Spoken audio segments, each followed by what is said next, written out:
Hello everyone, welcome to फॉर्मूलेटर।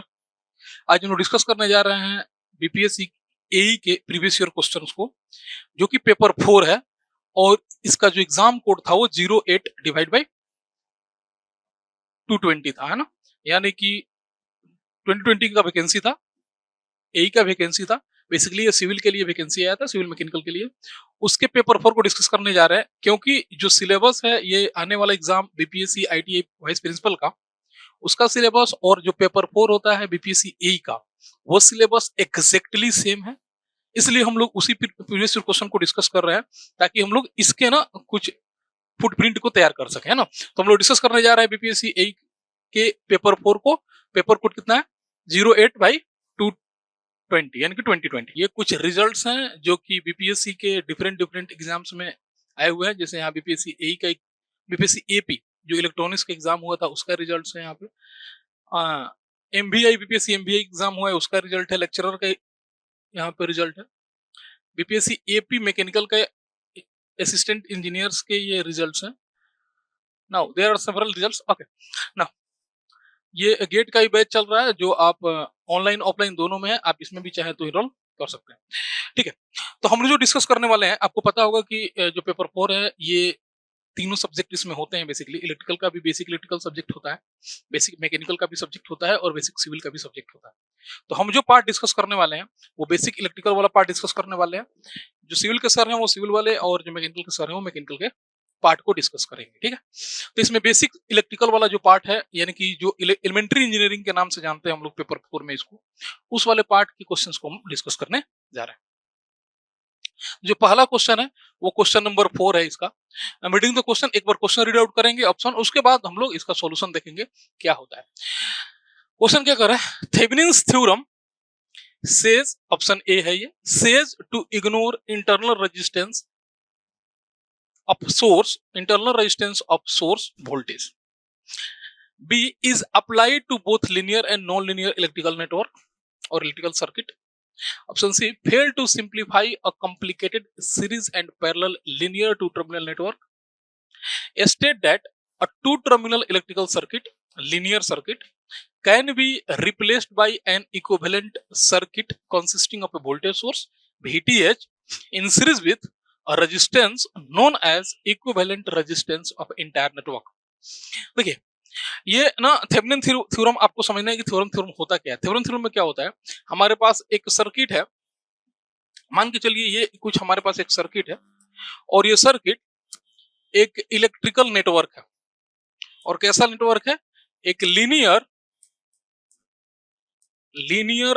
Electrical network है। ठीक है, और इलेक्ट्रिकल सर्किट है। तो इस लीनियर इलेक्ट्रिकल सर्किट में ये थेवेनिन थ्योरम लगाया जाता है। तो इस पूरे सर्किट को आप कैसे रिप्रेजेंट कर सकते हो? और इस सर्किट में क्या लगा हुआ है? एक लोड लगा हुआ है ना। इस सर्किट में यहाँ पे एक लोड लगा हुआ है, लेट इट बी, ये कोई लोड है आरएल, है ना। ये कोई लोड है जिसको बोलते हैं हम लोग आरएल, और ये टर्मिनल को बोलते हैं हम लोग ए, ये टर्मिनल बोलते हैं बी। और यहाँ पे ना बहुत सारे सोर्स हैं, बहुत सारे रेजिस्टेंस भी हैं। तो ये जो हम लीनियर नेटवर्क लिखे हुए हैं, ये बहुत सारे सोर्स और बहुत सारे एलिमेंट्स से, यानी कि एक्टिव और पैसिव एलिमेंट्स के मिलने से बना हुआ है ये नेटवर्क। हम लोग करते क्या है, इस पूरे नेटवर्क को इक्विवेलेंट, मतलब ये जो लीनियर नेटवर्क है, ये तो आरएल तो है ही, ये तो लोड रेजिस्टेंस है, ये आपका क्या है? ये लोड है। लोड तो अवेलेबल रहेगा ही रहेगा। इसके अलावा रेस्ट के जो नेटवर्क्स हैं, जो लीनियर नेटवर्क है, उसको हम लोग क्या करते हैं? एक इक्विवेलेंट रेजिस्टेंस सोर्स और एक इक्विवेलेंट वोल्टेज सोर्स में कन्वर्ट कर देते हैं। रेस्ट के जितना भी एलिमेंट है उन सारे को हम लोग क्या करते हैं? ये टर्मिनल ए हो गया, ये टर्मिनल बी हो गया, जो यहाँ पे ए भी हम लिखे हुए थे वही टर्मिनल है ये। हम लोग करते क्या है, इस पूरे नेटवर्क को, या जो भी नेटवर्क यहाँ पर रहता है ना, उसको हम लोग कन्वर्ट कर देते हैं एक इक्विवेलेंट सोर्स में। इसको हम लोग VTH कहते हैं और VOC कहते हैं, ओपन सर्किट वोल्टेज, चाहे थेवेनिन वोल्टेज। और इसको क्या बोलते हैं हम लोग? RTH बोलते हैं, थेवेनिन इक्विवेलेंट, RTH। और इसी को हम लोग क्या बोलते हैं? Thevenin equivalent circuit. तो अकॉर्डिंग टू थेवेनिन आप कोई भी नेटवर्क ले लो, बहुत बड़ा ये नेटवर्क होगा ये, लेकिन ये लीनियर नेटवर्क होना चाहिए। और इसको आप किसमें कन्वर्ट कर सकते हो? एक voltage source in series with a resistance, अगर डीसी नेटवर्क है तो, और अगर वो एसी नेटवर्क है तो अब voltage source in series with impedance से आप कन्वर्ट कर सकते हो। तो ये बोलता है थेवेनिन थ्योरम। अब आते हैं ऑप्शन पे, says to ignore the internal resistance source of the source of voltage, यानी कि क्या ये इंटरनल रेजिस्टेंस को इग्नोर करने के लिए बोल रहा है? नहीं, अगर इग्नोर करता तो ये तो जीरो होता, ये प्रैक्टिकल सोर्स जैसे तो दिख रहा है, तो इंटरनल रेजिस्टेंस तो यही है ना, क्या इग्नोर करता है? नहीं, यानी कि option A is not correct. Now is applicable to both linear and non linear, नहीं, ये लीनियर और नॉन लीनियर के लिए अप्लीकेबल नहीं होता। It is not applicable for both linear and non linear, it is only applicable for linear network. ठीक है, इसलिए ये गलत है, ये लीनियर नॉन लीनियर के लिए अप्लीकेबल नहीं होता। दूसरा, state that a two terminal electrical circuit और नेटवर्क, अच्छा ये तो डी है। अब option C, fail to simplify a complicated series parallel circuit parallel linear two terminal network, क्या ये फेल होता है? टू टर्मिनल लीनियर जो नेटवर्क है, टू टर्मिनल नेटवर्क है, उसको सिंप्लीफाई करने में फेल होता है? नहीं, ये तो वही काम करता है भाई। एक बहुत सारा कॉम्प्लिकेटेड सर्किट है, इस कॉम्प्लिकेटेड सर्किट को एक इजी सर्किट में कन्वर्ट कर देता है, जिसमें एक वोल्टेज सोर्स होगा और एक मात्र सिंगल सा रेजिस्टेंस होगा जो कि सीरीज में लगा होगा। तो ये तो कॉम्प्लिकेटेड सर्किट को इजी करने का काम करता है, तो ये भी नहीं करता। इट एक्चुअली स्टेट दैट, जो थर्ड डी आंसर है, that will be the answer, state that a two terminal electrical circuit जो कि लीनियर होना चाहिए या लीनियर नेटवर्क होना चाहिए, can be replace with N equivalent circuit consisting of a voltage source VTH and in series with a resistance known as equivalent resistance of entire network, यानी कि the correct answer of this question will be D, है ना। और ये Thevenin theorem का ये question बेटा, ये एक ही पीवाईक्यू में नहीं आया है, बहुत सारे में ये सेम क्वेश्चन रिपीट हुआ है, थोड़ा सा चेंज कर करके। तो ध्यान देना, ये क्वेश्चन बड़ी इंपॉर्टेंट है, ये थोड़ा सा चेंज कर करके बार बार ये रिपीट हुआ है। Next question, that is question number 5। एक बार क्वेश्चन रीड करते हैं। Parallel electrical circuits, option A, connect the component in such a way that if any fault happened in the circuit, the current will not be flow through the circuit। पहला option ये है। दूसरा क्या है? Option B, refer to a circuit with more than one path through which current can follow। Option C, refer to a circuit in which current is same throughout the circuit। and option D, show only one single path for the current। तो parallel circuit क्या होता है, ये question है। Actually आप ये जानते हैं पैरेलल का मतलब क्या होता है, लाइक दिस, जैसे मान लीजिए ये एक यहाँ रेजिस्टेंस लगा हुआ है, दूसरा एक यहाँ रेजिस्टेंस लगा हुआ है, फिर तीसरा एक यहाँ रेजिस्टेंस लगा हुआ है। तो इसमें कितने पैरेलल सर्किट है? इसमें बेटा आपके पास 3 पैरेलल सर्किट है। तो जितने ये पैरेलल में दिख रहे हैं आपको, पैरेलल में ये आपके पास 3 पैरेलल सर्किट है, राइट। नाउ अब देखिए, यहाँ पे जो करंट आप देखेंगे, तो करंट कहां कहां से पास हो रहा है इसमें? There are 3 path to flow the current. एक ये पाथ है, दूसरा ये पाथ है, तीसरा ये पाथ है, ये 3 पाथ है। इट विल बी, ये R1 है, ये R2 है और ये R3 है। इधर I1 है, ये I2 है और ये I3 है। इसको बोलते हैं हम लोग पैरेलल सर्किट। अब क्वेश्चन में आते हैं हम लोग, पैरेलल सर्किट समझ में आ गया।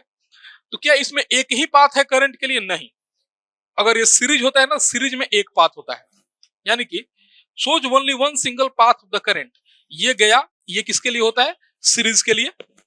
Refer to a circuit in which current is same in throughout the circuit, ये भी गया, ये भी किसका होता है? It is also for series circuit, क्योंकि सीरीज सर्किट में करंट सेम होता है और एक ही पाथ होता है। अब आते हैं नेक्स्ट पार्ट में, अब इन दोनों में आते हैं। Connect the component in such A way that if the fault happens in the circuit then the current will not flow in the circuit। अब मान के चलिए यहां पे कोई फॉल्ट अकॉर्ड हुआ, लेट इट बी, ये R3 में कोई फॉल्ट यहां अकॉर्ड हुआ, ये फॉल्ट है, तो क्या ये इधर से करंट फ्लो नहीं करेगा? डेफिनेटली करेगा। ओपन सर्किट फॉल्ट हो सकता है, ओपन हो गया तब भी ये करंट फ्लो करेगा। शॉर्ट हो जाएगा तब इधर फ्लो नहीं करेगा, लेकिन तब इधर से फ्लो करेगा। सर्किट में करंट तो होगा। देयर आर 2 कंडीशन, ये तो ओपन हो गया, अगर ये ओपन हो गया तो इधर से करंट जाएगा, कोई दिक्कत ही नहीं है।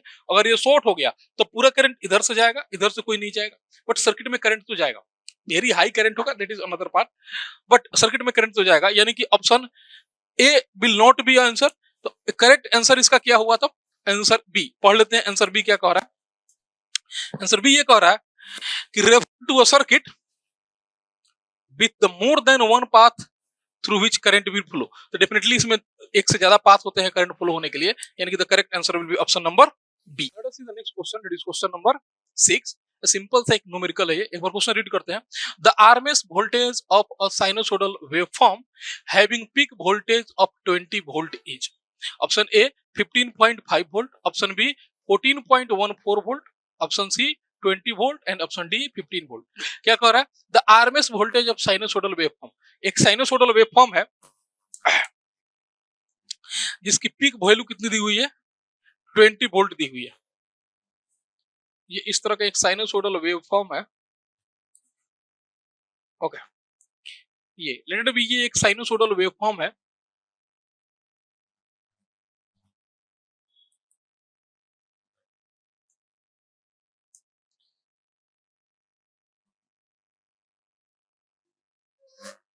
ठीक है, ये एक साइनसोइडल वेवफॉर्म है और क्या दिया हुआ है कि इसकी जो पीक वैल्यू है, पीक मतलब ये वाली जो वैल्यू है,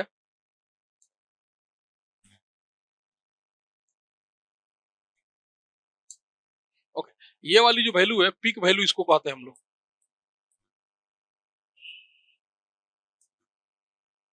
राइट। ये होता है पीक वैल्यू। ये कितना दिया हुआ है? It is given as a 20 volt. ठीक है, ये कितना दिया हुआ है? It is just given as 20 volt. Now अब क्या कह रहा है कि आप इसकी आरएमएस वैल्यू बताइए। तो हमें जानना क्या है कि पीक और आरएमएस में क्या रिलेशन है, ये हमें जानना है। पीक में और आरएमएस में क्या रिलेशन है, ये हमें जानना है। तो आरएमएस वैल्यू क्या होता है? कहीं पे भी आरएमएस वैल्यू जो आप निकालते हो, RMS equal to, RMS equal to जो भी आप पीक वैल्यू होता है, पीक वैल्यू डिवाइड बाई √2 करते हो, डिवाइड बाई √2, यानी कि RMS is equal to peak divide by √2, ये फॉर्मूला होता है। अब हमारे पास पीक वैल्यू कितना है? 20 बाई √2 करोगे, दिस इंप्लाइज 20 बाई √2 करोगे, और अगर 20 को बाई √2 करोगे यू विल गेट सम 14.44, यानी कि the answer will be 14.14 volt, 14 volt. ठीक है, तो the correct answer will be option number B. The B will be the correct answer of this question. तो ये क्वेश्चन था हमारा कि एक आर पिक वैल्यू कितना है, ये 20 है, तो आरएमएस वैल्यू क्या होगा? सिंपल सा फॉर्मूला होता है peak by √2, that will be the RMS value. Let us see the next question, question number 7। Reading the question once. In DC motor, option A, back EMF does not depends on number of poles, option B, back EMF is inversely proportional to the speed of rotor, option C, the classification is done according to the connection of field winding to the armature, and option D, the resistance of the armature is very high। Okay, तो सबसे पहले back EMF से दूर equation है, तो back EMF का equation पहले लिखते हैं। तो in DC machine the back EMF Eb किसके बराबर होता है? P phi N Z upon 60 time A, ये फॉर्मूला होता है हमारा, इतना वोल्ट होता है back EMF. P is number of pole, phi is flux per pole, N is speed in RPM, Z is total number of conductor, 60 is the constant and A is the total number of parallel path। तो ये हमारे पास formula होता है। तो back EMF does not depend on number of pole, क्या ये सही है? नहीं, ये गया, ये गलत है। Back EMF is inversely proportional to speed, नहीं, N is the speed here, it is the directly proportional to speed, ये भी नहीं है। नाउ नेक्स्ट आते हैं, the armature resistance, the resistance of the armature should be as minimum as possible and it is of range of 1.5 volt से less, 5 ohm से less. तो बहुत ही कम वैल्यू होता है, यानी कि जो आर्मेचर की रेजिस्टेंस हो बहुत कम होती है, शंट वाइंडिंग की रेजिस्टेंस ज्यादा होती है। तो आर्मेचर की रेजिस्टेंस वेरी लो होता है, वेरी हाई नहीं होता। तो what will be the correct answer? The classification is done according to the connection of field winding to the armature. Actually जो डीसी मशीन है वो ना डिफरेंट डिफरेंट टाइप के डीसी मशीन होते हैं, यानी डिफरेंट टाइप के डीसी मोटर कह रहा है तो मोटर भी कर सकते हो, या मशीन कह रहा है तो मशीन भी कर सकते हो। तो किस तरह से फील्ड वाइंडिंग कनेक्ट किया गया है, अगर वो अलग किया गया है तो उसको सेपरेटली एक्चुएटर बोलते हैं, अगर वो उसी में कनेक्ट किया गया है तो उसको सेल्फ बोलते हैं, यानी कि सेल्फ होता है। सेल्फ में भी बहुत सारे कैटेगरी होते हैं, जैसे बेसिकली 3 कैटेगरी होता है। सीरीज में अगर कनेक्ट किया गया तो सीरीज बोलते हैं, शंट में किया गया है तो शंट बोलते हैं, दोनों में किया गया है तो कंपाउंड बोलते हैं, यानी कि सीरीज और पैरेलल दोनों में। तो इस तरह के फील्ड वाइंडिंग कैसे कनेक्ट की गई है, इसके बाई हाफ पे डीसी मशीन को हम लोग क्या कहते हैं, बाइफरकेट करते हैं, ठीक ना। यानी कि वो सीरीज है कि शंट है कि कंपाउंड है, तो फील्ड वाइंडिंग के कनेक्शन पे डिपेंड करता है। इसलिए the correct answer will be option number C, this will be the answer कि फील्ड वाइंडिंग की कनेक्शन के हिसाब से हम सीरीज डीसी मशीन को क्लासिफाई करते हैं। Next question, that is question number 13, AC machine से क्वेश्चन है ये। एक बार क्वेश्चन पढ़ते हैं।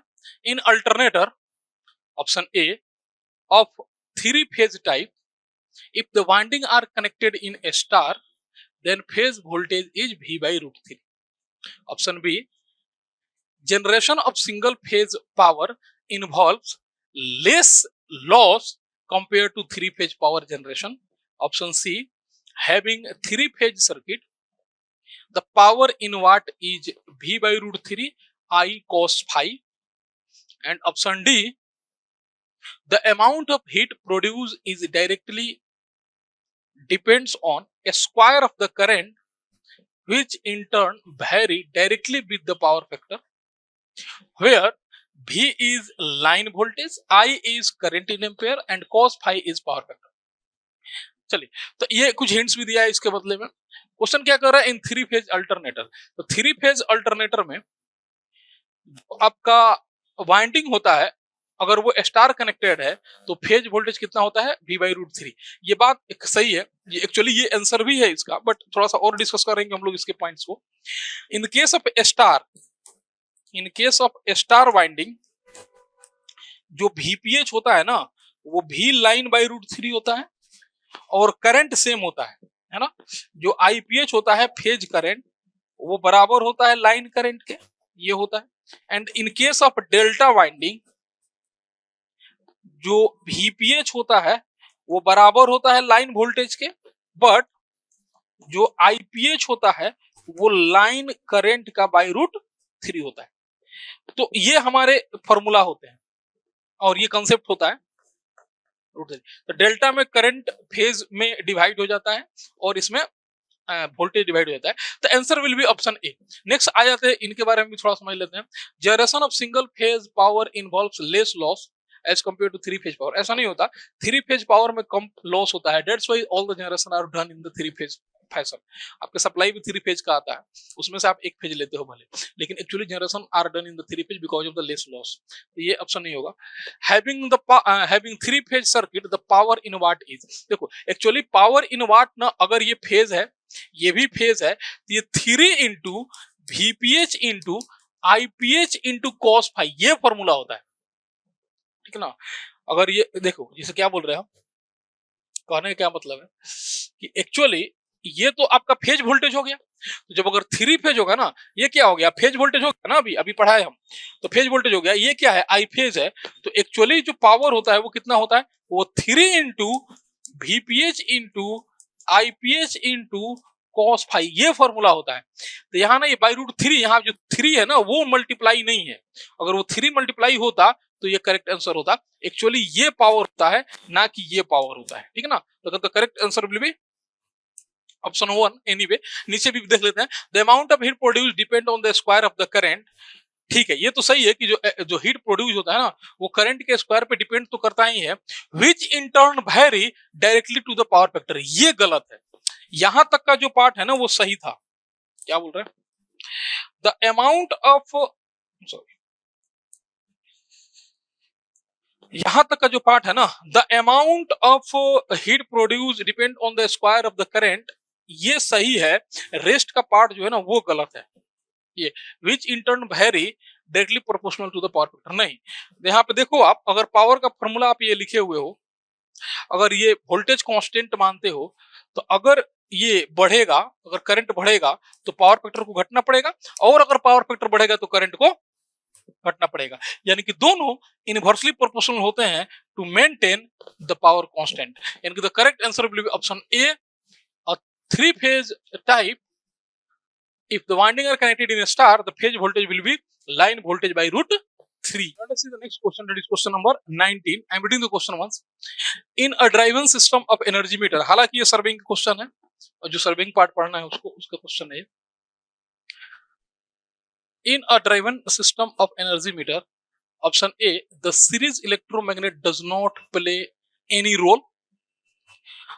Option B, the coil of shunt magnet is called pressure coil. Option C, there is a permanent magnet. There is a permanent magnet which is excited by current flow through the coil. And option D, the core of the electromagnet is absent.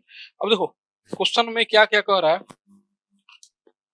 कह रहा है the series electromagnet does not play a role. अगर ये role नहीं play करता तो वहां रहता क्या है भाई. वो होता है, वो करंट उसमें फ्लो कराया जाता है. ये करंट को मेजर करने के लिए होता है. नेक्स्ट होता है प्रेशर कॉइल. जो पैरेलल कॉइल होता है यानी कि शंट जो कॉइल होता है उसको प्रेशर कॉइल और वोल्टेज कॉइल बोलते हैं. प्रेशर कॉइल एक सीसी होता है और पीसी होता है. तो प्रेशर कॉइल बोलते हैं या वोल्टेज कॉइल बोलते हैं. तो ये वोल्टेज मेजर करने के लिए यूज किया जाता है. यानी कि करेक्ट आंसर कौन है इसका? बी है. नेक्स्ट पढ़ लेते हैं. There is a permanent magnet which excited by the current source. जब परमानेंट मैग्नेट है तो करंट सोर्स से एक्साइट नहीं होता, परमानेंट सेल्फ एक्साइटेड होता है, तो उसको एक्साइटेशन की नीड नहीं होती. And the core of the electromagnet is not is absent. तो इलेक्ट्रोमैग्नेट तो होगा ही होगा, उसके बिना कोर कैसे बनेगा.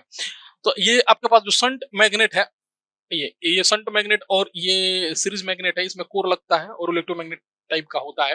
The correct answer will be option B, क्योंकि द कॉइल अब shunt electromagnet is called pressure coil. Definitely the shunt magnet का जो कॉइल है उसको हम लोग प्रेशर कॉइल ही कहते हैं. Let's see the next question. Again energy meter से क्वेश्चन है ये. क्वेश्चन एक बार करते हैं.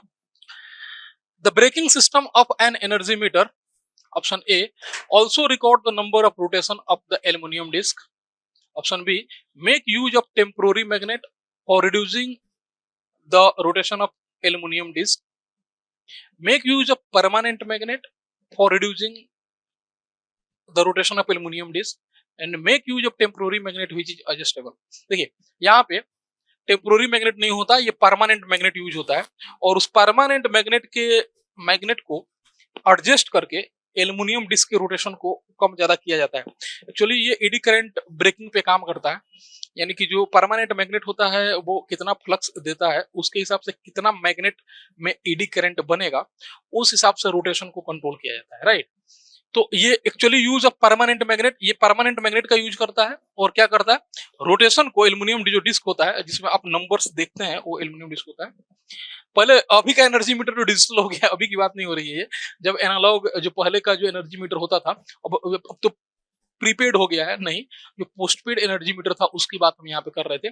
तो वो क्या यूज करता था, परमानेंट मैग्नेट यूज करता था और वो एल्युमिनियम डिस्क उससे रिड्यूस एल्युमिनियम डिस्क के रोटेशन को कंट्रोल किया जाता था. Late us see the next question. That is question number 25. I reading the question once. A permanent magnet moving coil ammeter produce the torque for the deflection of pointer proportional to I square, where I is the total current falling in the circuit in ampere. Is used to measure the alternating current. Is used to measure current of direct. Is used to measure alternating current for the of both direct and direct. यानी कि direct and alternating दोनों को use करने के लिए बोल रहा है. ये थोड़ा सा ये मिसप्रिंट हुआ है यहाँ पे. यानी कि can be use to can is use to measure alternating and direct current both, ये लिखना है यहाँ पे. नाउ एक्चुअली जो permanent PMMC coil permanent magnet moving ammeter होता है, यानी कि पीएमएमसी इंस्ट्रूमेंट होते हैं, इसको पीएमएमसी इंस्ट्रूमेंट कहा जाता है. इसमें जो डिफ्लेक्शन होता है ना, जिसको थीटा से रिप्रेजेंट किया जाता है, ये आई के प्रोपोर्शनल होता है. अब आई के प्रोपोर्शनल होने के चलते जो अगर आप एसी सर्किट लोगे तो एसी करंट कुछ इस तरह का होता है. यानी कि कुछ हाफ ऑफ साइकिल के लिए ये पॉजिटिव होता है, हाफ ऑफ साइकिल के लिए नेगेटिव होता है. तो ये जो टॉर्क बनेगा यानी कि डिफ्लेक्शन जो होगा वो क्या होगा, कुछ देर के लिए पॉजिटिव होगा, कुछ देर के लिए नेगेटिव होगा. यानी कि एवरी हाफ साइकिल यानी कि 20 मिली सेकेंड पे, एवरी हाफ साइकिल का मतलब क्या हुआ, आफ्टर ईच 20 मिली सेकेंड पे ये अपना ना रोटेशन की डायरेक्शन चेंज करेगा. कभी इधर जाएगा, फिर कभी इधर आएगा, कभी इधर जाएगा, कभी इधर जाएगा, और केवल वाइब्रेट करेगा. It will not going to measure the alternating current. तो इसमें सिंस ये डिफ्लेक्शन जो होता है, डिफ्लेक्शन टॉर्क बोलो या डिफ्लेक्शन बोलो, ये थीटा को, दैट इज प्रोपोर्शनल टू आई, ये आई के प्रोपोर्शनल होता है, नॉट आई स्क्वायर। अगर आई स्क्वायर के प्रोपोर्शनल होता ना, जो कि मूविंग आयरन में होता है, अगर थीटा आई स्क्वायर के प्रोपोर्शनल होता मूविंग आयरन में जैसे होता है, तो ये किसको मेजर करता है? It can be measure the AC current as well as DC, दोनों को मेजर कर लेता। बट क्योंकि ये आई के प्रोपोर्शनल होता है, इसलिए it can be measure only direct current, not the AC current. तो जहां जहां अल्टरनेटिंग लिखा हुआ है वो गलती है, यानी कि it can not B use the alternating current, it can not B use the alternating DC, will be correct answer. और इसका जो प्रोपोर्शनल होता है पॉइंटर किसके? आई के, ना कि आई स्क्वायर के, ये लिनियर होता है। It can be use to measure the current of direct, यानी कि it can be use to measure direct current only, तो डायरेक्ट करंट को मेजर कर सकता है। It can not be measure the AC current और अल्टरनेटिंग करंट।